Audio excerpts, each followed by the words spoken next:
बिस्मिल्लाहिर्रहमानिर्रहीम। अस्सलाम वालेकुम नाज़रीन, आज की वीडियो नहायत दिलचस्प होने के साथ साथ सबक आमोज भी है। यह कत्ल जैसे संगीन जुर्म से मुताल्लिक है और इसमें दिखाया गया है कि कैसे मकतूल के वरसा कातिल से अपना बदला लेते हैं।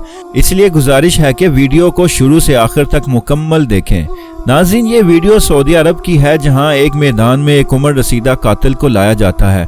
वीडियो में देखा जा सकता है कि कातिल के गिर्द पुलिस वाले खड़े हैं जो इसकी आंखों पर रुमाल डाल देते हैं। नाज़रीन, सजा का वक्त वो वक्त होता है जब कातिल को अपनी दुश्मनी, नफरत और बुग़्ज़ सब हीच नजर आने लगता है और वो समझ जाता है कि जिन चीज़ों के लिए उसने एक इंसानी जान ली वो बस मामूली चीज़ें थीं।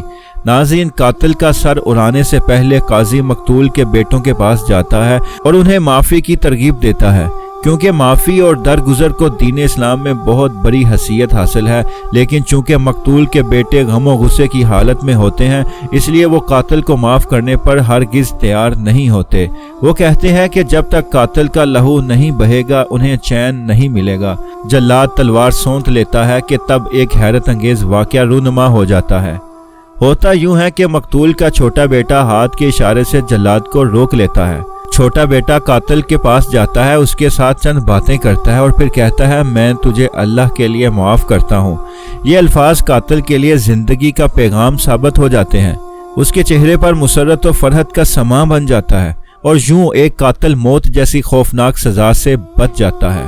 इस वीडियो में हमारे लिए सबक है कि हम दूसरों के साथ रहम दरगुजर का मामला करें, उनकी गलतियों से चश्मपोशी करें और मामूली बातों पर अपनी और दूसरों की जिंदगी अजीरन ना करें। बेशक अफू व दरगुजर से मोहब्बत बढ़ती है। खुदा हम सब के दिल इस बच्चे के हसास दिल की तरह नरम बना दे और एक दूसरे के लिए मोहब्बत से भर दे, ताकि नफरत की दीवानें ज़मीन बोस हों और हर तरफ लुत्फ़ व अनायत की बरसात हो। आमीन।